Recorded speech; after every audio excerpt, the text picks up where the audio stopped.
Bonjour madame, qu'est-ce que je vous sers? Un café, s'il vous plaît. Ça marche? Top modèle, ce métier fait encore rêver aujourd'hui. Fouler les catwalks des plus grandes Fashion Week, poser pour les plus grands photographes, mon invité l'a fait. Aujourd'hui, j'ai l'honneur de recevoir Mélodie Monrose, une femme accessible et bienveillante qui représente ce qu'il y a de plus beau dans la diversité. Pendant cette conversation, nous parlerons de mode, bien évidemment, de représentation, de volonté, de peur, de chirurgie esthétique et de beaucoup d'autres choses. Tu as envie de changer ta façon de faire, d'impacter le monde, mais tu ne sais pas comment y arriver. Je suis Tia Brown Sugar, une touche-à-tout qui pense que les gens qui brillent n'éteignent pas les autres. Et autour d'une tasse de café, je t'emmène découvrir ces étoiles. Des personnes qui, à travers leur parcours et leur histoire, partagent d'autres façons de faire, de vivre, de consommer, de penser, mais surtout changent les choses. Si tu as aimé ce podcast, abonne-toi pour ne rater aucun épisode. N'hésite pas à le commenter et à laisser 5 étoiles sur Apple Podcast pour m'aider à le faire découvrir. Je t'en remercie. Maintenant, prends une tasse, installe-toi et déguste ce moment. Bonjour Mélodie. Bonjour. Quelle... Ça va? Merci. Déjà, merci à toi d'avoir accepté mon invitation. Je suis vraiment très, très, très honorée. Avec plaisir. C'est un plaisir de pouvoir s'asseoir ensemble et discuter un petit peu. Alors, on est parti pour une petite heure, je pense. On va parler de toi avant que tu sois sous l'effet des projecteurs, toi aujourd'hui. Et on commence avec une petite question toute simple mais pour nous mettre dans l'ambiance. Tu es plutôt thé ou café? Ah, plutôt café. Très bien. Très bien, moi aussi, une inconditionnelle du café, donc ce sera une vraie pause café. Voilà. Pour les personnes qui ne te connaîtraient pas, comment tu souhaiterais te présenter, mais de la façon dont tu aurais aimé que quelqu'un le fasse? C'est une bonne question. Alors, en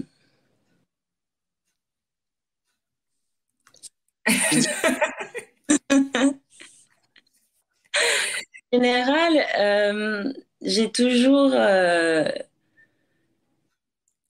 Franchement, la façon dont on me présente en général en venant de mes amis, je dirais que on me présente en tant que une fille des îles, une fille pétillante, une fille accueillante, chaleureuse.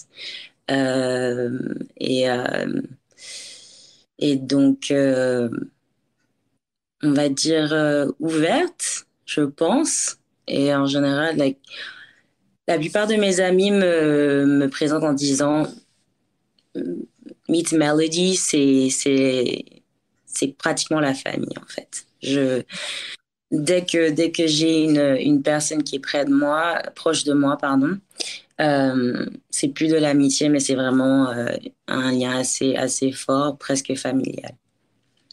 Je trouve que tu as quelque chose de très solaire aussi. Est-ce que ça, c'est quelque chose qu'on t'a déjà dit, que tu étais solaire? Ça rejoint un petit peu pétillante, mais je trouve que solaire, il y a aussi l'énergie, tu vois, dans ce terme-là. On te l'a déjà dit? Alors, merci. Et oui, on me l'a déjà dit et j'apprécie énormément parce que c'est un très beau compliment. Je pense que c'est quelque chose que j'ai hérité de ma mère.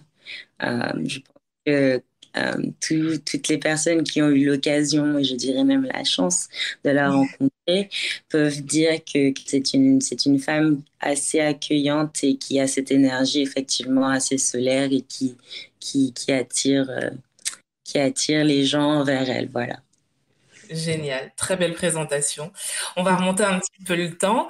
T'étais quel genre de petite fille? Ah, très timide, très, très, très timide, maladive.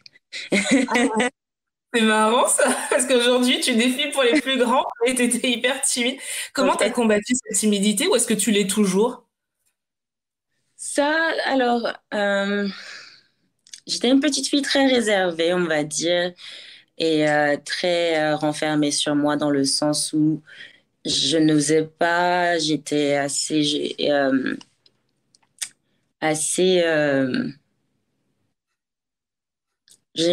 enfin, j'avais des amis, mais j'avais un petit cercle d'amis.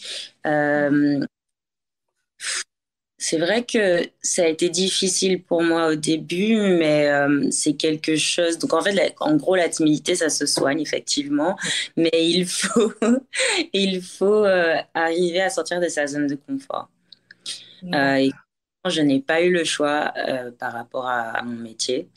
Et effectivement, ça, c'est toujours là. Je pense que c'est pas quelque chose qui s'en va complètement. Je me considère pas vraiment timide, mais c'est vrai que j'ai toujours de l'anxiété sur, dans pas mal de contextes, surtout la prise de parole en public. Ça ne s'en va jamais. Malheureusement, il y a des exercices, il y a des outils qu'on peut utiliser pour arriver à calmer ses nerfs, comme la respiration, la méditation. Et puis aussi, il y a énormément de pratiques qui rentrent en compte et qui aident à faciliter l'exercice. Mais c'est pas vraiment quelque chose qui s'en va complètement. Je parle énormément à des acteurs, des gens dont la prise de parole fait partie de leur quotidien et qui ont toujours un peu de difficulté à commencer à se mettre dans le bain et qui ont toujours un peu d'appréhension. Ce qui est normal, c'est pas forcément un exercice facile. Ça l'est facile, c'est quelque chose de facile pour certaines personnes. Il y a des gens qui ont ça, c'est inné. Ça ne l'était pas pour moi.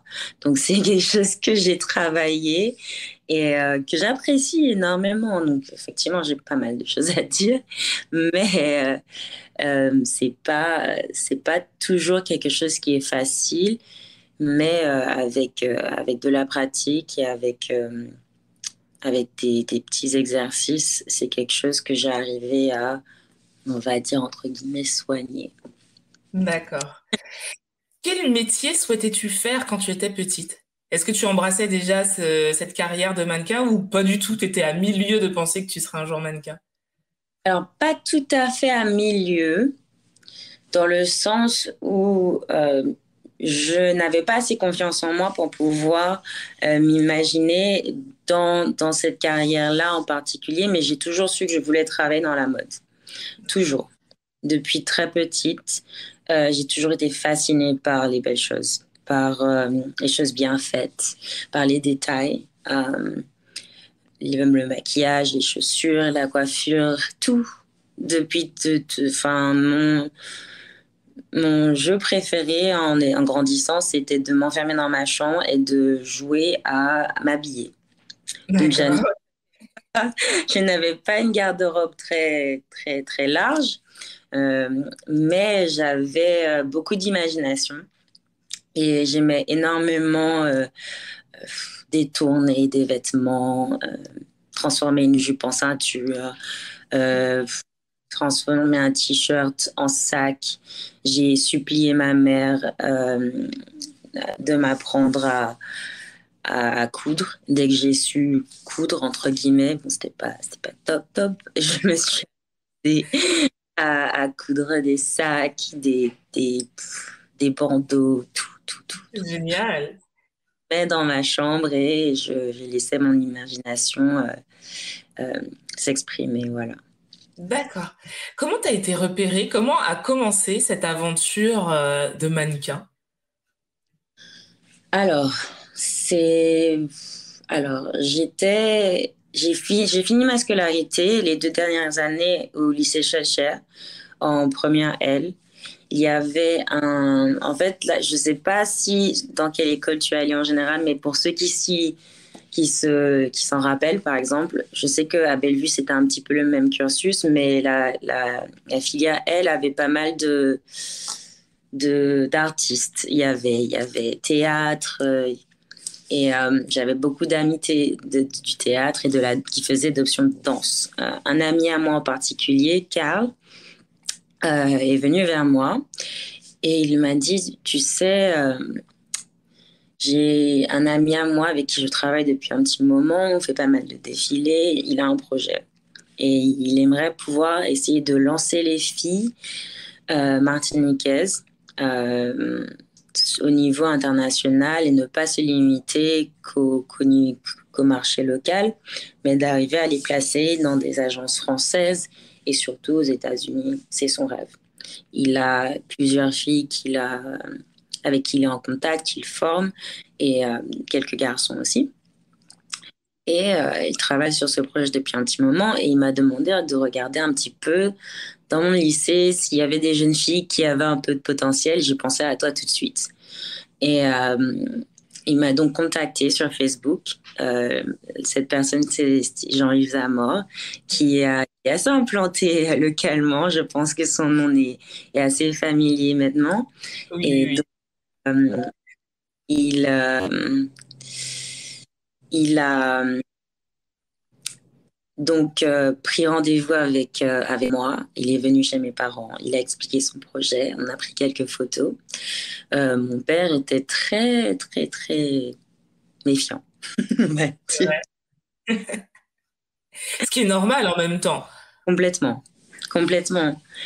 C'est c'est un milieu qui a énormément de connotations négatives et qui est un peu obscur dans le sens où on ne voit qu'une partie, qu'une petite partie euh, du mannequinat ou de la mode, mais on entend énormément parler des aspects négatifs, mais on ne sait pas vraiment ce qui se passe, comment ça fonctionne. Donc, en tant que parent, c'est pas forcément la voie qu'on privilégie pour son enfant. Donc, il a rassuré mes parents, il a un peu expliqué ce qu'il avait en tête, et on a pris quelques clichés. Puis, j'ai plus entendu vraiment parler de lui pendant quelques mois, et j'avais 17 ans. J'étais en terminale, je me préparais à passer mon bac. Et ensuite, on a eu d'autres meetings, on a rencontré les autres filles, les autres garçons. On a essayé de travailler sur des levées de fonds aussi parce qu'il fallait pouvoir essayer de, d'avoir un peu d'argent pour essayer de se préparer à partir à New York pour rencontrer les agences. Énormément d'agences demandent de pouvoir essayer de rencontrer le talent avant de le signer et donc de faire des photos, des mesures parce que bon, virtuellement, c'est pas assez, ça donne pas, c'est pas la même chose. Il faut avoir un rendu et pouvoir essayer d'évaluer en personne le potentiel du mannequin. Et j'ai eu de la chance, énormément de chance. Il a envoyé quelques clichés à une agence à New York qui s'appelait Wiley et qui voulait absolument me signer sur le moment, qui m'a donc envoyé un contrat sans me rencontrer personne, juste basé sur des photos et des vidéos. Ok, Mhm. génial. Ouais, j'étais très surprise. Il m'a appelé pour m'annoncer la nouvelle et j'étais un peu surprise. J'étais pas encore contente. J'avais plus d'appréhension. Surtout que ça arrivait au moment où c'était au milieu de l'année, c'était à peu près genre, euh, c'était au début de l'année, il me semble. Il voulait que je vienne en avril ou en mai pour pouvoir essayer de les rencontrer, de discuter, de voir ce qu'on pourrait faire et de travailler sur mon book. Et j'ai dit non parce qu'il fallait que je passe mon bac et j'étais une élève très, très, très studieuse. Ok. J'avais des, j'avais d'autres attentes au-delà du mannequinat. En fait, le mannequinat, c'était pas mon plan A du tout. J'avais D'accord. de commencer des études assez longues et donc le bac, c'était mon goal, on va dire. Ensuite, j'ai eu 18 ans en avril. J'ai passé mon bac. On s'est rabattu sur l'été. Donc, au moment où tout le monde s'en allait pour partir en France pour commencer leurs études, ben, je me préparais pour aller à New York pour commencer le mannequinat. Voilà. Et comment s'est passée ta première rencontre avec cette agence? Est-ce que déjà t'appréhendais ou comme c'était pas ton plan A, tu t'es dit je vais voir et puis on verra ce qui se passe? Ou est-ce qu'il y avait quand même une certaine appréhension? Euh, Oui, alors j'avais très peur. Imagine partir de chez toi n'ayant connu que ta petite île natale et de partir dans un pays aussi grand que les États-Unis et une ville aussi impressionnante que New York et ne pas parler vraiment anglais parce que bon, l'anglais basique du lycée et voilà. Il y avait des gens qui avaient des facilités, ce n'était pas encore le cas pour moi, même si j'avais une très bonne compréhension, mais bon, voilà. Donc j'étais un peu perdue et j'avais énormément d'appréhension. J'avais très peur. J'avais très très peur. Euh, donc j'ai rencontré l'agence. Ça s'est très bien passé. Le dialogue était un peu limité, donc Beaucoup de oui. de, de langage des mains. Il y avait beaucoup de sourire. On a essayé, mais ils étaient très, très, très patients. C'était des agents vraiment au top dans le sens où ils avaient vraiment l'intention et l'envie de commencer à me former depuis le début. Ils ont pris le temps de m'expliquer un peu comment les choses allaient se passer, comment on allait construire mon book, comment ça se passait pour les castings, comment gérer il y a une incompréhension entre le client et moi et que tu ne comprends pas ce qui se passe. Et enfin, la première chose qu'on m'a dit, c'est souris. Je souris. Je comprends pas, smile. Voilà. Et, euh, et donc voilà, ils étaient vraiment attentionnés, ils ont vraiment pris le temps de pouvoir me former. Est-ce que tu penses que cette première approche positive a été le fil conducteur de ta carrière? C'est-à-dire que si ça avait été différent, peut-être un peu plus dur ou une mauvaise expérience, ton expérience n'aurait pas été la même ou qu'est-ce que tu en penses? Ça n'a pas été facile, hein. Alors, c'était un accueil positif. J'avais des gens assez bienveillants autour de moi qui avaient envie de pouvoir commencer ma carrière et de pouvoir m'accompagner pour me donner les meilleurs outils pour pouvoir avoir un bon départ et pour pouvoir vraiment utiliser mon potentiel à 100%. Mais ça n'a néanmoins pas été facile du tout. Euh, oui, j'avais de la chance de pouvoir avoir une agence et des agents qui croyaient en moi, mais des obstacles, j'en ai vu, j'en ai vécu, et ça n'a pas été donné ça n'a été donné à aucun moment. Justement, tu me tends la perche pour la prochaine question. Quels ont été justement ces moments compliqués auxquels tu as dû faire face à tes débuts, hormis la barrière de la langue, hormis ça? Euh, alors, faut savoir que quand on commence le mannequinat, on est très jeune. La plupart d'entre nous commencent euh, aux alentours de 15 ans, en général. Des fois, tu as de la chance, en général, qu'à partir de 15 ans, tu voyages avec ta mère ou un parent. Ça arrive très souvent. J'ai eu de la chance d'avoir un chaperon à un moment pendant la Fashion Week que je payais, qui m'aidait à traduire, m'aidait à naviguer la ville.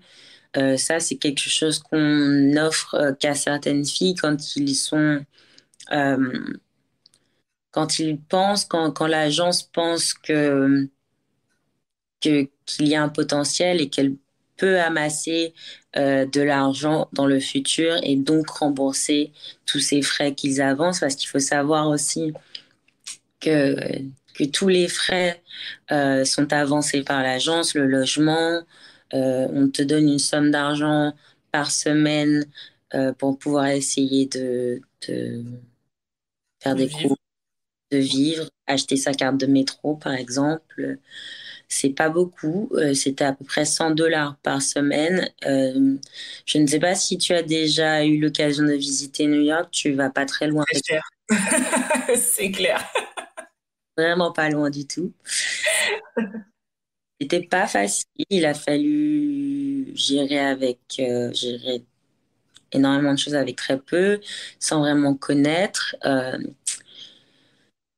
Quels d'autres obstacles? Donc oui, enfin, énormément de naïveté parce que bon, on fait confiance aux gens qui nous sont censés nous aiguiller, mais bon, On ne te dit pas tout non plus. Il y a énormément de choses que tu apprends sur le tas.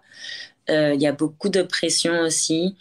J'avais 18 ans, mais j'étais encore très enfant dans le sens où j'avais toujours été, je dirais pas couvée, mais j'ai des parents attentionnés et qui ont toujours fait en sorte de pouvoir m'aiguiller, de me donner assez de support dans la vie. Et heureusement, je suis très reconnaissante de cela. Mais euh, j'étais pas prête à ce genre De vie. de vie. Non, c'est clair. Et on te demande, quand on arrive au travail sur un set, de pouvoir, euh, comment dire, impressionner. Être, être opérationnel tout de suite? Oui, d'être opérationnel tout de suite, d'être professionnel, alors que je ne sais absolument pas ce que c'est que d'être professionnel. Je n'ai jamais eu d'expérience dans le monde du travail avant ça. L'idée du professionnalisme était un peu vague pour moi. L'idée de la discipline, bon, ça j'avais, mais bon, j'avais l'idée de bien faire, j'avais envie de bien faire. L'idée de la rigueur et de la, comment on dit? Oui, d'être constante, tu vois, Ouais. très important. Et d'aussi, on demande souvent à des jeunes filles d'être femmes au travail, alors que je ne savais pas ce que c'était d'être femme. C'est quelque chose qui se vit, c'est un vécu, c'est pas quelque chose qu'on peut fake, qu'on peut Deviner. Bah ouais. deviner, on peut pas vraiment faire semblant. Donc, j'essayais de faire semblant, mais j'étais pas sûre que ça. Mais justement, tu vois, il y a une époque où on a eu, comment ça s'appelait cette émission avec Tyra Banks, Top Model USA, où là, on peut dire que c'était quand même une école où on apprenait un peu le métier. Toi, finalement, tu as appris comment? Est-ce que c'est ben, en pratiquant toute seule ou est-ce que tu as quand même eu des conseils et des choses comme ça? Alors, je tiens à dire que Top Model USA fait beaucoup de mal. C'est vrai? Oh, j'adorais. Je pense où c'est une vision complètement gonflée et surdimensionnée des choses qui se passent vraiment dans le monde du mannequinat. Il n'y a pas d'école de mannequinat, ça n'existe absolument pas. Et si on essaie de vous faire croire, de vous vendre une école de mannequinat, ce sont des charlatans, ce sont des voleurs. Merci de me préciser parce que moi, franchement, je pensais que c'était l'émission qui a révolutionné le truc. Et voilà, bon, merci pour l'info. Et donc effectivement, oui, quand on arrive dans une ville, on commence le mannequinat, on est placé on nous donne un endroit où vivre, effectivement. On est placé dans un models apartment, c'est donc un appartement avec des mannequins et on partage l'espace. Et c'est pas toujours glamour du tout. Donc un endroit un peu avec des couleurs et tout, super fashion et tout, c'est pas comme ça. Ah, ça. D'accord, ok. Comme ça. J'ai vu que dans des appartements mannequins qui avaient des trous dans le plafond avec des rats, enfin, avec des Ah ouais, d'accord. chiottes, avec des salles de bain dégueu, parce que pour le niveau de propreté que tu as toi en tant que quantillaise, c'est pas la même chose que pour d'autres personnes. Avec des filles qui te volent ta bouffe dans le frigo. Donc voilà. Ok. La Des trucs réalité, on est loin de, de Next Top Model. Ok. qui font pas la vaisselle, connaissent pas. Donc, c'est pas toujours facile. J'ai eu de la chance d'être dans des appartements américains qui étaient mieux. J'ai des copines qui ont vécu à 15 dans un appartement deux chambres. Et tu Oui. fais comment dans ce cas-là? Ils mettent dans des lits superposés. Il y en a plusieurs. Il y en a à peu près quatre dans chaque chambre et deux salles de bain pour 15 filles. Ah, putain. D'accord. Ok. Celui-là, t'es en train de tuer le rêve. On galère tous au début. C'est pas du tout. Et il faut savoir que les agences euh, achètent ces appartements et nous font payer tout un loyer, en fait, qui est quand même assez élevé pour ces conditions de vie, je trouve. Ouais. Donc, imagine le nombre de filles qu'il brasse par Ouais. mois ou année. Donc, des fois, c'est pas toujours, euh, c'est pas toujours juste. C'est pas toujours Ok. une industrie qui est toujours juste. Effectivement, on va parler des choses positives aussi, mais il faut quand même replacer le contexte parce que énormément de gens ne se rendent pas compte des obstacles et des difficultés qu'on doit faire face en arrivant et en commençant. Donc, effectivement, c'est pas l'histoire de toutes les filles, mais c'est la règle générale, on va dire. Justement, pour rebondir sur ce que tu dis c'est pas facile. Est-ce que pour toi, être un bon mannequin, c'est avant tout une question de mental ou une question de physique? Euh, Principalement mentale aujourd'hui. Euh, D'accord. L'industrie évolue énormément. Je pense qu'on peut voir dans les tendances de mannequins qui fonctionnaient beaucoup à travers les années que la morphologie a changé, le type de trait aussi a changé et continue à évoluer effectivement en ce moment par aux réseaux sociaux qui a vraiment complètement chamboulé les codes de beauté et qui ça va continuer effectivement dans les années. Donc, c'est une industrie qui change beaucoup et qui change très vite. Donc, effectivement, à l'époque, quand j'ai commencé en 2010, le physique était très important. On va dire, c'était 50-50. C'est physique, mais très mental. Donc, en fait, la plupart des difficultés que les mannequins ont à faire face, en général, sont souvent mentales, psychologiques et donc invisibles. Donc, quand on se plaint et quand on dit oui, ça va pas, qu'on a du mal, c'est difficile à expliquer pour nos amis de la maison ou qui font pas le même métier ou à nos parents, quoi, en fait. Parce que, bon, ben, on a cette apparence que, bon, ben, on a une vie glamour et que tu voyages partout et tu fais C'est ça. ci, ça, donc pourquoi tu te plains, quoi. C'est ça. Mais c'est vrai que c'est super important de mettre le doigt dessus parce que, comme tu dis, comme on fait pas ce métier et que nous, ce qu'on voit, c'est, bah, c'est beau, les filles ou les garçons, bah, vous êtes dans des pays juste magnifiques, vous êtes bien payés. C'est vrai que des fois, on s'arrête à ça en se disant, ça ne peut pas ne pas aller. Et c'est vrai que là, tu dis, bah, si, on est aussi des êtres humains et comme dans tous les métiers, même le plus glamour du monde, ben, il y a des contraintes, il y a des difficultés et on peut ne pas aller bien. Effectivement, ça revient à ta question précédente, dans le cas où ben, alors, le physique est très important et donc il faut le maintenir. Et quand on travaille avec quelque chose aussi instable que ton apparence physique, parce que bon, enfin, être- on change, on évolue, on vieillit, on grossit, on maigrit. Il y a énormément de choses qui peuvent affecter ce genre de choses. Il y a des gens qui ont la chance de rester de rester de la même façon physiquement pendant toute leur carrière, ils n'ont pas de problème, mais ça demande énormément de discipline et d'investissement au niveau de la façon dont on s'alimente, de faire du sport. C'est une bonne hygiène de vie aussi. Et quand on est jeune comme ça et qu'on apprend, on essaye d'apprendre à s'alimenter correctement parce que, bon, je sais pas pour toi, mais en tant qu'ado, tu manges tout et n'importe quoi. Tu te fais toujours grandir en étant très, très, très, très mince. Je me suis jamais refusé quoi que ce soit. Et tout d'un coup, on me parle de, oui, faut manger sainement, faut manger de la salade. Et parce que, bon, ça fait partie, ça fait partie de mon travail. C'est ça mon travail en fait. Et donc commencer à faire du sport alors que j'en ai jamais fait. J'étais pas une enfant sportive du tout, du tout, du tout. Et D'accord. ça a beaucoup changé heureusement.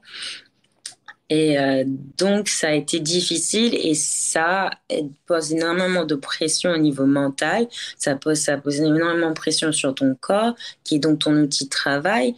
Et Et c'est difficile, c'est très difficile parce que ça n'utilise, c'est pas un outil C'est pas un outil normal. On va dire que par exemple, un charpentier, il va apprendre à tailler du bois, il va apprendre des techniques et tout le tralala. Nous, on apprend des choses qui sont un peu plus,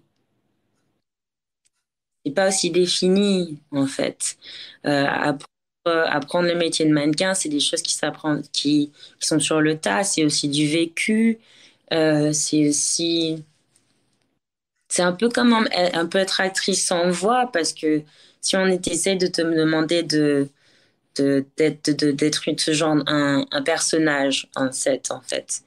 Et il faut savoir, faut essayer de puiser à l'intérieur de soi pour essayer de D'incarner ce que tu n'es pas. cette personne ou ce personnage. En général, si on te choisit, c'est que c'est un personnage qui t'est familier ou que tu aimes. euh, que tu aimes représenter. Mais des fois, ça peut être difficile. Enfin, quand j'avais 18 ans, c'était difficile pour moi d'être sexy. Je savais faire. Donc, je regardais des images et je copiais. Donc, mais bon, au final, c'est venu. Mais c'est des choses, c'est des choses qui ajoutent énormément de pression mentale. Et on a souvent l'impression de pas être assez, quoi, des fois. Justement, comment tu as pu gérer cette charge mentale liée à ton travail? Comment tu as pu gérer ça avec les années? Je ne sais pas si on arrive à le gérer à 100%, euh, vraiment à le gérer à 100%. Ok. Si on arrive, alors aujourd'hui j'ai 29 ans d'ailleurs, je tiens à préciser, je vais avoir 30 ans dans quelques mois. Donc il a fallu à peu près 11 ans pour pouvoir essayer d'arriver à un moment dans ma vie où euh, j'ai compris qu'il était essentiel pour ma santé mentale d'arriver à ne pas me reposer sur cette validation extérieure. Ok. Ouais, C'est-à-dire c'est que énorme. c'est énorme et c'est un travail constant. C'est un travail constant, c'est un cheminement qui est long, qui est difficile, mais je pense que ça l'est pour tout le monde, d'apprendre à s'aimer soi-même et de ne pas attendre euh, d'être choisi, de recevoir ce genre de compliments ou de validation extérieure ou de la part de ton boulot ou de ton audience maintenant, parce que les réseaux sociaux, c'est assez important, et, ou d'étrangers, quoi. Donc, et de quelque chose qui vient de toi-même. Ça a pris du temps. J'ai lu beaucoup de livres, beaucoup de self-help books. Yeah. Voilà. J'ai lu beaucoup de livres, je me suis posé beaucoup de questions et j'ai commencé plusieurs types de thérapies. Euh, Plusieurs fois, je pense que j'ai commencé ma therapy journey, je pense, il y a peut-être 5 6 ans. Il y a 5 6 ans de là, avec une thérapeute différente. Ensuite, j'ai un peu arrêté parce que je ne me retrouvais pas un peu dans sa méthode. J'ai j'ai essayé l'hypnothérapie qui a été géniale. J'ai adoré. Très intéressant comme méthode. Je la recommande à tout le monde. Et ensuite, plus récemment, il y a à peu près 1 an, quand mon meilleur ami Axel est décédé et que j'étais très bouleversée et j'avais énormément d'émotions qui me submergeaient constamment. Donc, il a fallu que je trouve un moyen de pouvoir essayer de les gérer, quoi, de façon saine. Et, euh, et donc, on a travaillé sur énormément de sujets. Donc, c'est des choses, c'est quelque chose d'essentiel pour tout le monde. Ça n'a rien à voir avec le mannequinat, ça n'a rien à voir avec mon activité. Je pense que en tant qu'humain, on a un vécu et les choses qu'on vit, souvent, on n'a pas assez de maturité émotionnelle, on n'est pas équipé émotionnellement pour pouvoir les gérer. Et donc, on les réprime. Et ça revient toujours. Ça revient toujours et ça affecte toutes nos relations professionnelles, personnelles. Et donc, c'était essentiel pour moi de commencer à travailler là-dessus. Et j'ai eu de la chance de trouver une super thérapeute qui m'aide beaucoup et qui me donne énormément d'outils pour essayer de commencer ce cheminement, d'avoir confiance en moi et de m'aimer, quoi. C'est super important que tu parles de ça parce que, notamment aux Antilles, je sais que cette notion d'accompagnement avec des professionnels est encore tabou. Et je trouve que c'est super important de dire que non, au contraire, que quand on considère qu'il y a quelque chose qui ne va pas dans notre vie, ben, il y a des gens qui sont formés justement pour nous aider à trouver le bon cheminement, comme toi tu l'as dit, vers la solution. Une fois, j'avais entendu une interview de quelqu'un qui disait, quand on veut perdre du sport, ben, on va aller voir un coach professionnel parce que lui, il a la méthode, il sait faire. Ben, quand c'est de l'attrait du cerveau ou de l'émotion, ben là aussi, il y a des professionnels et il faut pas avoir honte de ce que l'on ressent parce que souvent, on associe justement ces douleurs à une honte en se disant, mince, je sais pas gérer et je devrais savoir gérer, je peux pas aller demander de l'aide parce que ça ne va pas. Alors que non, au contraire, je pense que peu importe quel secteur de notre vie ne va pas bien, il y a des professionnels qui, eux, ont les outils, ont les bons outils, et il faut y aller. Il faut y aller, donc c'est super important et merci d'avoir parlé de ça parce que je sais que si quelqu'un nous écoute et que la personne doute d'aller voir un professionnel, peut-être que ce sera le déclic de se dire, ah ben tiens, Mélodie, un mannequin international, ben, est capable d'aller voir un professionnel, donc moi aussi qui en ai besoin, ben, je dois pouvoir y aller aussi. Complètement, je trouve que c'est important, c'est un sujet très important. C'est très tabou dans notre communauté, pas seulement aux Antilles, mais en général dans la communauté noire. On a souvent tendance à éviter de parler de nos émotions. En fait, c'est quelque chose qui gêne, enfin, en général, c'est parler de ses émotions, c'est quelque chose qui met les gens mal à l'aise, on va dire. Ouais. Et, euh, et malheureusement, quand on les réprime, ça ressort toujours. Et c'est pas toujours très joli.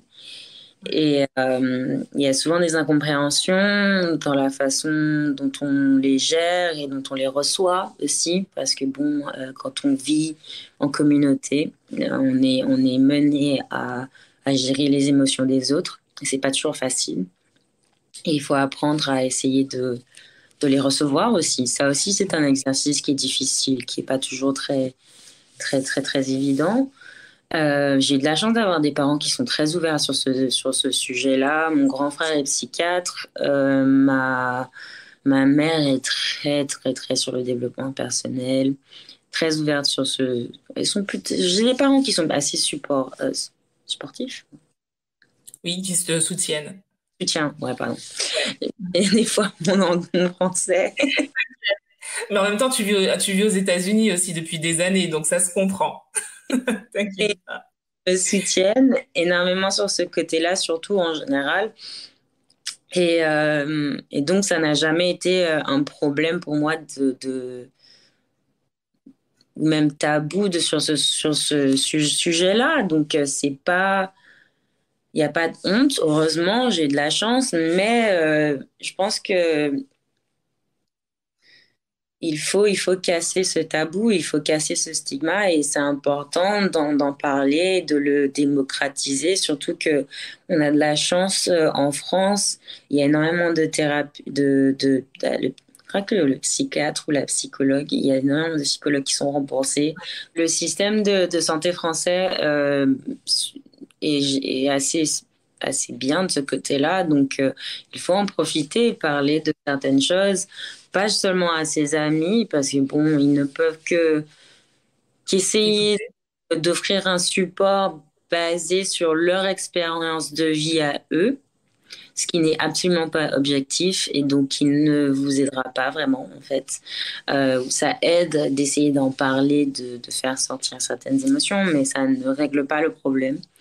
Et on a tous des traumatismes. On a tous des traumatismes qu'on doit gérer, qu'on a enfouis et qui des fois ressortent. Et la thérapie, ça aide énormément à les faire ressortir et avoir un peu de compassion pour soi. Et donc, et aussi de se pardonner ou de pardonner aux autres, parce que ça fait partie de l'évolution. Ouais, clairement, clairement, clairement. On va retourner à ta carrière. À Mhm. quel moment tu t'es dit, là, ça a été un tournant dans ma carrière? Tu sais, ce moment où tu te dis, il y a eu un avant, un après. Est-ce que tu as eu ce moment-là où tu t'es dit, ouais, là, je suis en train de changer de cap et je commence à être reconnue. Tu te rappelles de ce moment? Je pense que j'en ai plusieurs, en fait, dans le D'accord. sens où, plusieurs tournants, dans le sens où je me souviens très, très précisément du moment où j'ai pris l'avion pour partir à New York. Et je suis pas très, je suis sensible. Je suis assez émotive, mais je le montre pas trop. Euh, et j'ai pleuré dans l'avion, pas avant. Ok. Je me suis rendu compte, en fait, que chez moi, ce ne serait plus chez moi dans le sens où, on va dire que j'ai eu l'impression d'avoir laissé une partie de moi en Martinique, on va dire. D'accord. Ça a été vraiment un moment symbolique pour moi où je me suis rendu compte que chez moi ne sera plus chez moi de la façon dont je l'imaginais, dont je le percevais. Voilà. C'était un moment assez particulier pour moi. Et ensuite, ça a été au tout début de ma carrière, il y a eu un moment où on essayait de définir à peu près les new faces, on va dire, les nouvelles filles qui allaient avoir, qui étaient projetées pour avoir la meilleure saison. Et il y avait un petit article sur le New York Times dans la partie fashion et il y avait ma photo.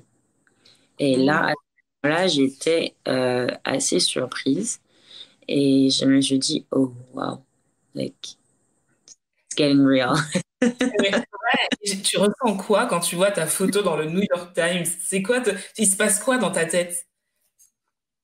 Je crois que je n'ai pas vraiment réalisé jusqu'à la fin de ma saison. En fait, tout se passait très, très, très, très vite. Tout se passait très, très vite et j'avais à peine le temps d'emmagasiner tout ce qui se passait. Et donc, il fallait, en fait, le mannequinat, c'est assez spécial comme industrie parce que les décisions se prennent à la dernière minute. Ça fait des années que j'essaie d'expliquer à tout le monde dans ma famille que je ne peux pas prévoir ma vie plus d'une semaine à l'avance, mais bon, c'est très C'est difficile pour, compliqué.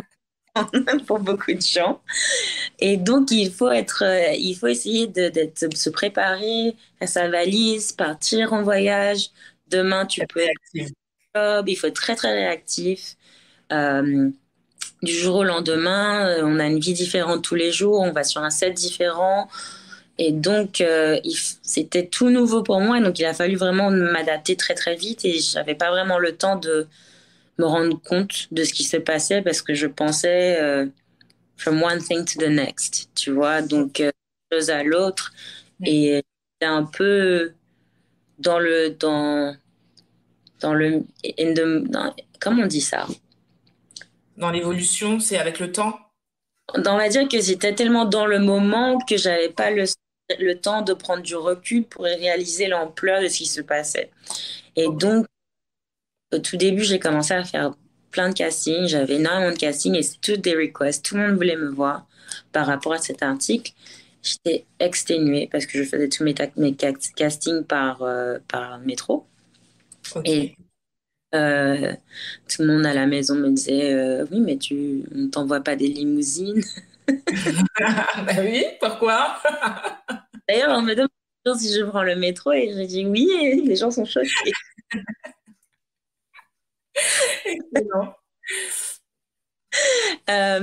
Et donc, je faisais à peu près 17 castings par jour, ce qui est tous Wow. dans des endroits assez différents. Donc, je marchais partout dans la ville. Et à la fin de ma saison de New York, j'ai fait 21 shows. C'est-à-dire qu'en une Fashion Week, qui est à peu près 8 jours, j'ai fait 21 shows. Wow. Tu t'es multiplié à un moment? Honnêtement, je ne sais pas. Je ne sais absolument pas comment j'ai fait pour y arriver. C'était beaucoup de courses. On me demandait à limite de voler. Dis-moi, Ouais.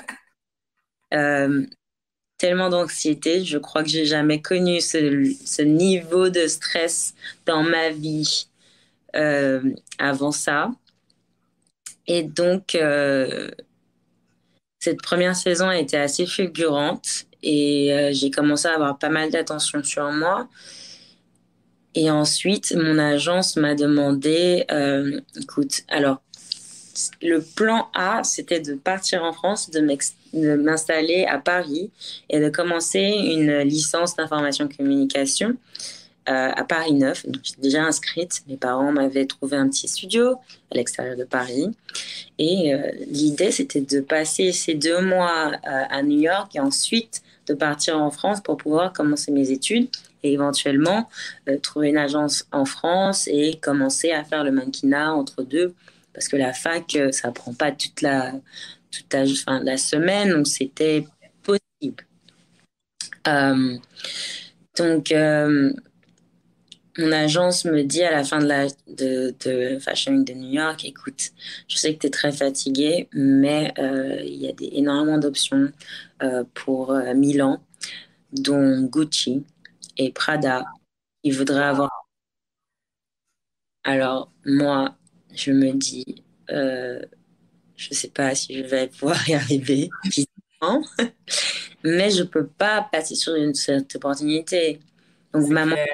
et en fait, mon approche dans toute cette aventure, c'était, même si j'ai peur, même si je pense que je peux pas y arriver, euh, mon idée, c'est de pas vivre dans le regret. Je voudrais pas me dire et si j'avais accepté, si j'avais osé, si j'avais sauté le pas. Et donc, j'y suis allée et puis j'ai tenté ma chance. J'ai booké les deux. J'ai une bonne saison à Milan. Je suis quand même je fais assez de shows et ensuite je suis partie pour faire la Fashion Week à Paris et terminer là-bas. Et à la fin de la Fashion Week de Paris, j'ai terminé avec Yves Saint Laurent, qui était un de mes designers préférés et donc qui était particulièrement, on va dire, au-dessus de ma liste parce que bon, on a notre icône locale, Mounia, qui était une Saint Laurent. Donc, je me sentais un peu honorée, on va dire, de pouvoir essayer de suivre un peu ses pas et de pouvoir faire le défilé d'Yves Saint Laurent. Et je pense que c'est à ce moment-là que je me suis dit, waouh, à des dates. I did it, yeah. Donc, à la fin, j'ai fait 50 shows. 50 shows. Il me semble, ou 48, quelque chose comme ça. C'est Euh, en, énorme. ouais, à peu près, la Fashion Week dure à peu près 1 mois et demi, il me semble. Et oui, effectivement, c'est énorme. C'était quand même assez demandant. Et c'était pas facile. C'était pas facile. On dort très peu. On travaille beaucoup. Et donc, il y a énormément d'investissements personnels dans le sens où ben, tu avances tous les coups. Ok. C'est-à-dire, quand tu arrives dans une ville, il te faut te loger. Donc, tu restes à l'hôtel en général. Donc, pour quelques semaines de casting et de show. Ensuite, il faut manger. Donc, les room service, ça monte très vite. Et ensuite, Milan, par exemple. C'est pas une ville où on peut essayer de faire des castings en métro, c'est pas très facile de naviguer, donc on te trouve un chauffeur. Bon, c'est pas un truc super luxueux, en général ce sont des étudiants qui le font un petit job pour faire un peu d'argent et qui t'emmènent au casting pendant la journée à tes shows, essayer de te faire arriver aux endroits assez vite. Et ensuite aussi, il parle italien, donc il t'aide pour essayer de traduire un peu. Donc tout ça, ce sont des choses qui sont à avancer et c'est un coût qui est déduit donc de l'argent que tu fais par rapport au nombre de shows, ce qui au final ne te laisse pas beaucoup d'argent. D'accord. Mais tu Ouais. vois, ça, c'est un truc que l'on ne sait pas du tout. C'est l'envers du décor qu'on ne sait pas du tout. Et on se dit, tu fais presque 50 dates pour une Fashion Week, c'est bon. Après ça, t'étais millionnaire, c'est obligé. Énorme de ce retour. Ah oui, tu dois être très millionnaire. J'ai fait, ah bon, non, j'ai jamais été aussi broke de ma vie. Et non, non, non, j'étais toujours même niveau qu'un étudiant, on va dire. Ok. Voilà. Donc, c'est énormément d'investissement au tout début pour peut-être avoir un retour sur l'investissement. Donc, en fait, ça prend du temps. Des fois, ça prend des années pour rembourser l'agence ou les agences à qui tu dois de l'argent. Il faut donc, après cette saison de défilé, booker des boulots, en fait. Donc, des photoshoots qui sont donc rémunérés correctement. Euh, bon, correctement. Ça varie. C'est très aléatoire aussi, hein, la rémunération. Ça dépend de ton expérience, de ce que tu as fait au début. Quand tu es une new face, c'est-à-dire qu'une mannequin débutante, tu peux pas espérer avoir le même salaire qu'une mannequin qui a déjà plusieurs campagnes sous le bras et qui est déjà expérimentée et qui a déjà un niveau assez élevé. Donc, c'est très personnel, c'est assez aléatoire et c'est pas quelque chose qui peut être euh, défini. Voilà. Alors aujourd'hui, tu fais clairement partie des plus grands top modèles au monde. Tu as défilé donc pour Yves Saint Laurent, Dolce Gabbana, Michael Kors, Ralph Lauren, Oscar de la Renta et j'en passe, et il y en a beaucoup d'autres. C'est quoi une journée type pour toi?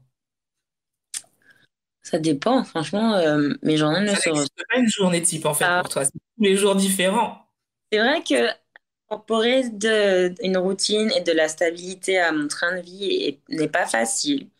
J'arrive un peu à jongler parce que, encore plus récemment, parce que par rapport au Covid, effectivement, on va dire que ça s'est un peu ralenti. Il y a beaucoup moins de voyages. Bon, il y a des moments où ça s'accélère encore, mais on va dire que c'est beaucoup plus à l'intérieur des États-Unis, un peu moins internationalement. Internationalement. Oui, ouais, c'est ça. Et donc, des fois, il faut que je Les check. mots reviennent, oui. C'est normal. Mais on va dire qu'on va une journée idéale, quand je ne travaille pas, j'aime bien commencer ma journée. J'ai un moment où j'écris mon journal, donc j'ai un espèce de petit cahier qui est là d'ailleurs. Tous les matins, où je, j'écris mes pensées, on va dire. Histoire de, si j'ai des pensées négatives, qu'elles soient toutes sur un bout de papier, qu'elles ne me suivent pas pendant la journée. Je commence toujours ma journée avec un fond musical, c'est indispensable pour moi. Et ensuite, j'essaie de m'activer dans le sens où j'aime bien faire du sport, j'aime bien avoir une activité physique, soit avec mon entraîneur, soit en prenant un cours, je le fais toute seule. Après, j'ai un peu plus de mal à me motiver de façon. Bien rigoureuse, ouais, je comprends. Donc, effectivement, ensuite, bon, ben, j'ai des activités qui changent en fait au jour le jour. C'est vraiment aléatoire. Et après, quand je travaille, c'est aussi en fonction du boulot, de l'endroit où je travaille, de la location du studio. Euh, donc voilà. D'accord.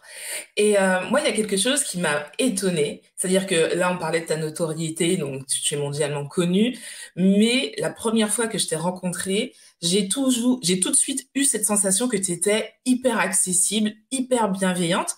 Comment on fait pour garder les pieds sur terre quand on a ta notoriété? Comment on fait? Life will humble you. On va dire, un proverbe. Pas un proverbe, c'est une phrase qui est très vraie. On va dire que la vie te fait garder les pieds sur terre. Ok.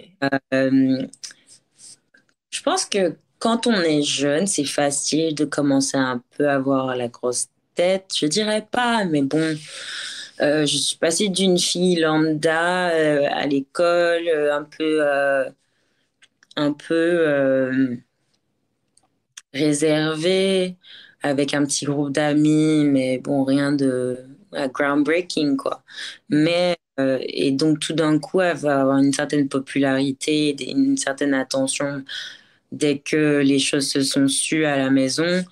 Et des inconnus qui me connaissaient ou peut-être qui me reconnaissaient, c'est vrai que ça peut jouer un petit peu.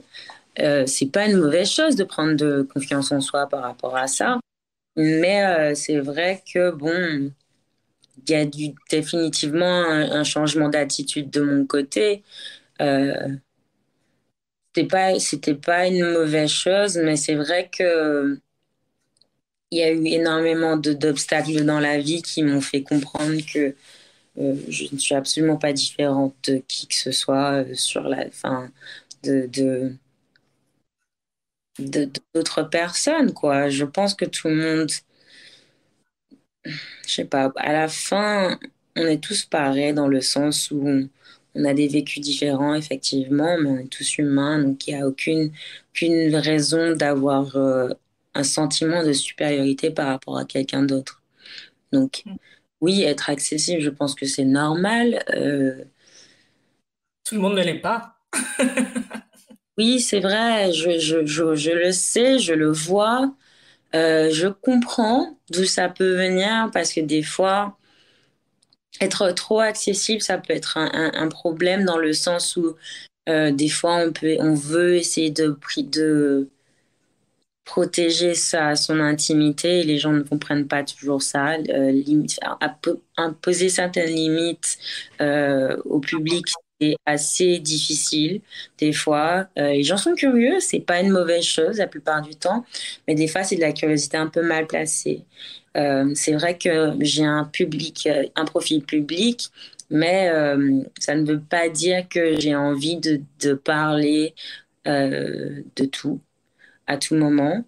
Ça ne veut pas dire que j'ai envie d'avoir ma photo, d'être prise en photo tout le temps. Ça veut pas, c'est pas parce que c'est mon métier que j'ai envie de le Ouais, oui, c'est faire. ça. Donc, il y a ça et c'est pas méchant. En général, je le dis gentiment, mais des fois, ça peut être un peu,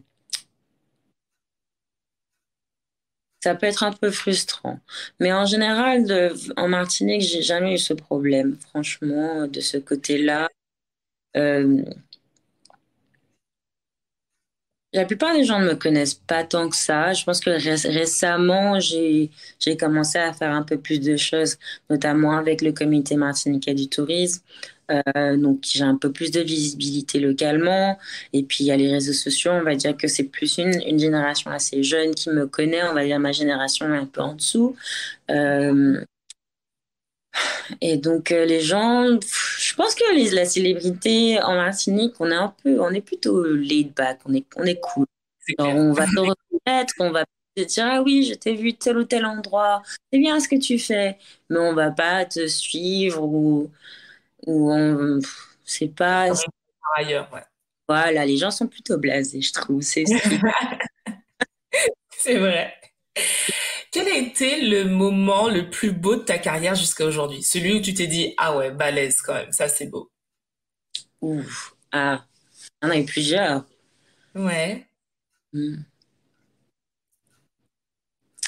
Alors, en arrivant à New York, il y a un endroit en particulier dans West Houston et Broadway. C'est une intersection où il y a un énorme panneau d'affichage, énorme, énorme, franchement, larger than life.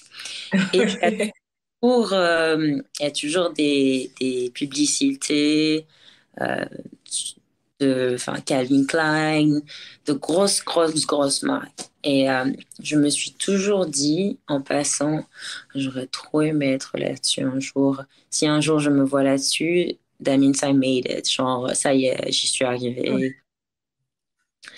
Et un jour, ça est arrivé et j'avais un énorme panneau d'affichage avec que mon visage, que moi, comme ça. Ouais. Génial. Pas dans les affichages du métro, au-dessus des entrées de métro. C'était quand même assez impressionnant. J'étais sur des bus. J'étais un peu partout sur le territoire américain. On m'envoyait des photos. Ah, tiens, je t'ai vu sur tel ou tel endroit. Non, c'était plutôt cool. Ouais. Je pense que ça a été un moment ouais, assez cool pour moi. Et le deuxième, et ça arrivait plusieurs fois, j'ai eu énormément de chance. Je ressortais d'un casting près de Times Square et il y a énormément d'affichage aussi à Times Square. Et je me suis dit, je venais de commencer, et je me suis dit, ça aurait été vraiment cool que je puisse être sur un de ces panneaux d'affichage aussi. En fait, j'ai toujours manifesté mon futur, en fait, ma réalité. C'est ça. Et donc, ça m'est arrivé. Mais le moment vraiment le plus cool, c'est quand mes parents sont venus me rendre visite à New York et qu'ils ont tous vu le panneau d'affichage qui était, je sais pas, peut-être de 10 mètres de haut. Waouh. Donc, je suis à côté, c'était vraiment cool. Ça, Ouais, c'était j'imagine. Et en tant que parent, tu te dis, waouh, c'est quand même ma fille qui est là, quoi. C'est énorme. la vie, elle n'est pas partie pour rien. Elle n'a pas laissé tomber les Ouais. pour rien. Non, mais c'est énorme, c'est énorme. On va aborder un autre sujet qui, je pense, est quand même important, surtout aujourd'hui. On vit dans une ère où le paraître n'a jamais été aussi fort.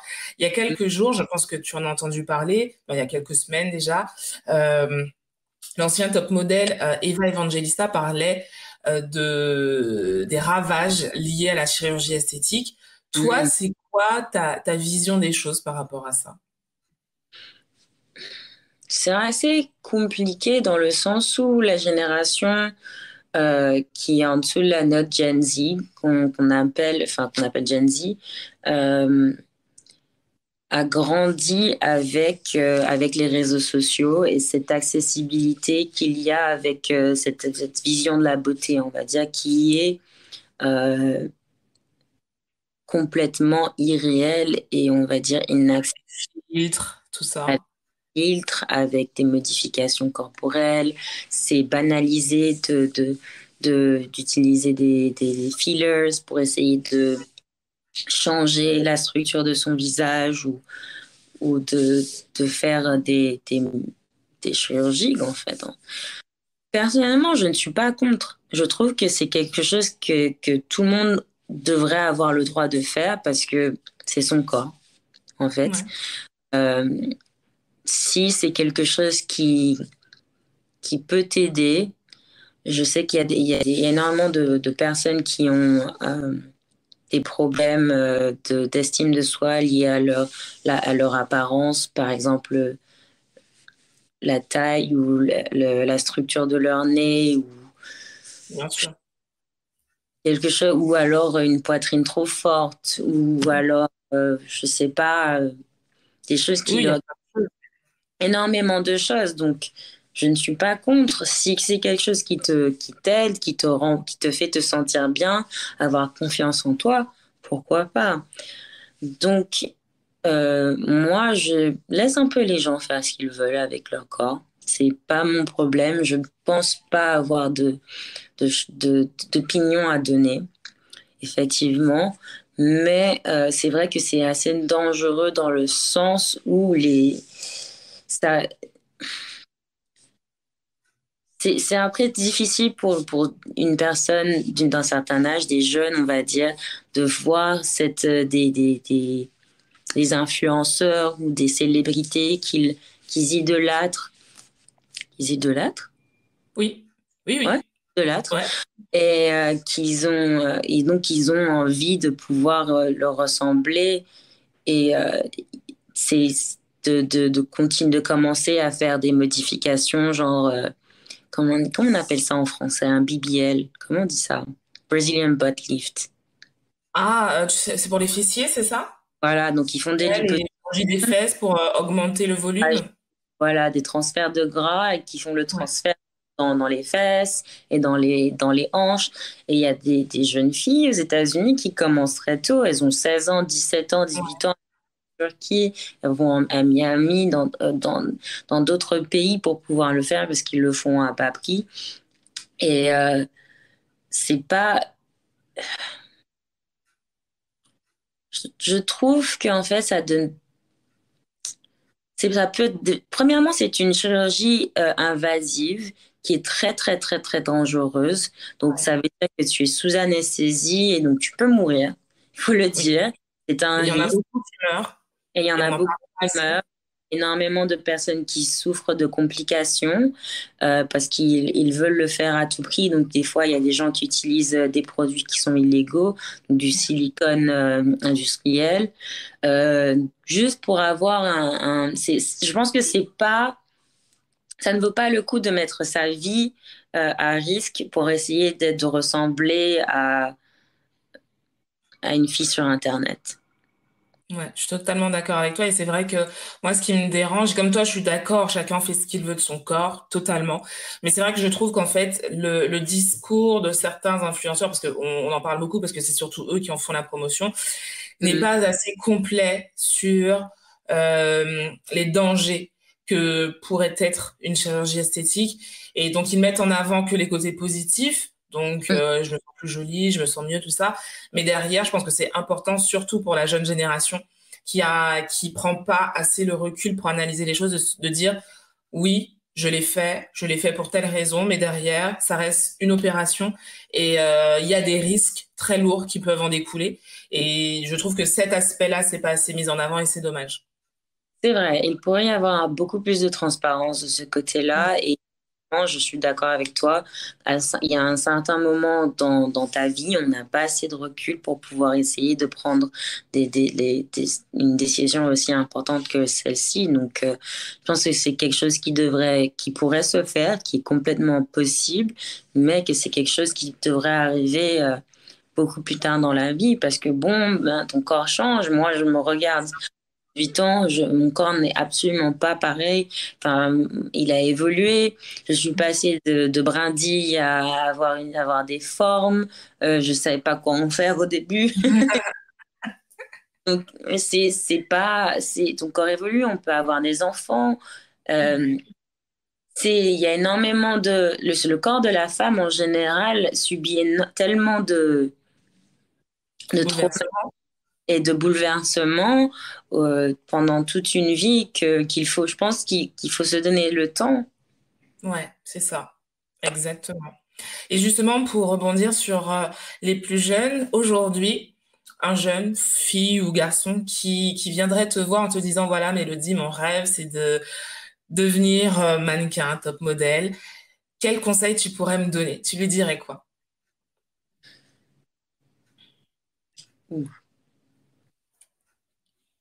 On me pose souvent ces questions et je sais pas toujours quoi dire en fait. C'est une aventure, il faut le prendre comme cela. C'est une aventure qui n'est absolument pas garantie. Il y a beaucoup de déceptions et il faut se battre. Et des fois, il faut savoir être réaliste dans le sens où euh, ça veut pas, c'est pas parce que on te dit non plusieurs fois qu'il n'y a pas de chance, mais il faut écouter plusieurs professionnels quand on quand on te dit qu'il y a peut-être une chance ou que c'est pas possible au bout d'un moment. Euh, ça veut pas dire que c'est un rêve qui est inaccessible. Ça veut dire que bon ben il y a certains critères en fait à remplir et il y a un certain type de beauté qui est recherché en ce moment, qui est trendy, on va dire.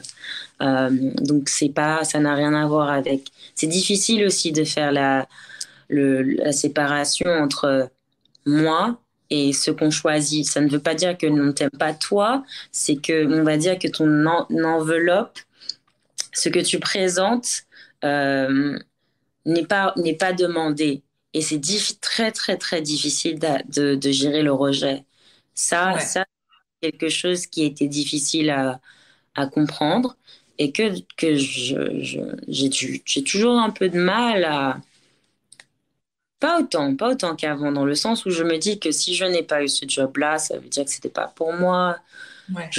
je suis assez philosophe de ce côté-là maintenant, mais il a fallu énormément de maturité pour arriver à ça. Donc, apprendre à gérer le rejet. Aussi, il faut savoir que le mannequinat, c'est énormément de travail sur les réseaux sociaux. Ça va avec, parce que c'est demandé. Il faut savoir, c'est du marketing en fait. C'est du Ok. marketing. Vraiment sur les réseaux sociaux.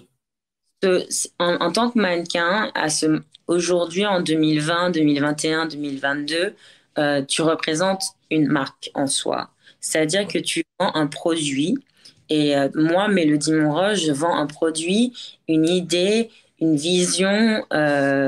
Et donc, c'est à une marque d'essayer de s'associer à moi pour essayer de promouvoir des produits ou ça peut être tout, une expérience, ça peut être un voyage, ça peut être enfin, ça peut être un vêtement ou un accessoire, ça peut être même une boisson. Des fois, il y a pas mal de pays comme au Japon où les mannequins vendent des voitures ou des boissons, des produits alimentaires. Ok. Donc, ça ne se limite pas qu'à la mode.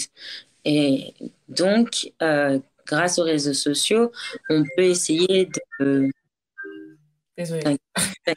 Grâce aux réseaux sociaux, en fait, il faut travailler sur cette image et constamment l'enrichir, la développer avec le temps. Et, et donc, créer du contenu, ça, c'est quelque chose c'est un skills, on va dire. C'est, comment on appelle ça? Comment on dit en français? C'est un, Compétences. c'est une compétence. La création de contenu, c'est pas facile, c'est un métier. Il faut le répéter à tous ceux qui disent que bon, les créateurs de contenu influenceurs, c'est pas C'est vrai. ça.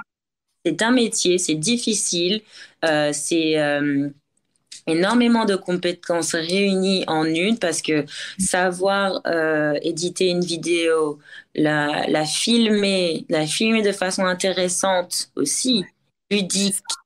euh, euh, avec ton idée, une ligne conductrice, c'est pas facile. Essayer d'avoir des meetings avec des clients pour essayer de se mettre d'accord sur une idée, par exemple, en essayant on va dire, d'être en accord, Ouais, ta voilà, personnalité. avec sa personnalité et sa marque, mais Ouais. aussi en essayant de d'avoir un rendu qui plaît au client. Ça aussi, c'est pas facile. Donc des fois, c'est des discussions qui prennent beaucoup de temps. Euh, Discuter, pouvoir négocier son cachet. Ça Ouais, aussi, c'est un simplement. problème parce que c'est pas tout le monde qui comprend. Des fois, les avantages en nature, c'est pas assez parce Ouais, que bien sûr. la personne qui a besoin de payer ses factures, donc ce travail mérite une rémunération. Donc tout ça, apprendre on va dire, constamment essayer de faire évoluer ses compétences, d'être créatif tout le temps pour essayer de faire du nouveau contenu, de parler, d'avoir des nouvelles choses à faire pour essayer de montrer certaines choses, de planifier certaines choses avec mon planning en vrai, il n'est pas planifiable. En fait, c'est pas toujours facile. Euh, et, euh, et aussi, en fait, c'est être un business. Donc, C'est ça. je suis un business aussi. Il faut apprendre à gérer ses finances parce que je suis auto-entrepreneuse. Il faut le savoir. Donc, ça veut dire qu'il faut que je gère mon compte. J'ai un comptable. Il faut que je paie mes factures. Il faut que je me verse un salaire. Enfin, il y a énormément de choses qui rentrent en compte dans cette activité. Donc, apprendre à gérer ses finances quand on a 18 ans et que tout d'un coup, on a 0 dollar dans son compte en banque et puis tout d'un coup, on a beaucoup d'argent. Comment tu dis à une gamine de 18 ans qu'il faut pas courir au magasin pour aller acheter des trucs Chanel? C'est ça. Non, mais clairement, c'est une éducation financière qu'on n'a pas, malheureusement, mais c'est super important que tu mettes tout ça en lumière parce que c'est vrai que je pense que les jeunes qui nous regardent n'en ont peut-être pas conscience. Et Non. justement, toi qui as déjà fait ce cheminement-là, ben, de leur dire c'est possible, mais derrière, il y a quand même tout ça à prendre en compte. Donc vraiment, génial. Et on va arriver à la dernière question qui est la plus importante du podcast. Si on ne devait retenir qu'une chose de toi ou une chose que tu as envie de partager, une chose importante pour toi, quelle serait-elle? Ouh. Sur moi en particulier, une chose sur moi? Alors, soit une chose sur toi ou un message que tu as envie de faire passer. Euh, Désolée, mon ventre gargouille parce que j'ai pas encore mangé ce matin. J'espère que ça s'entend pas. C'est la dernière question. Alors,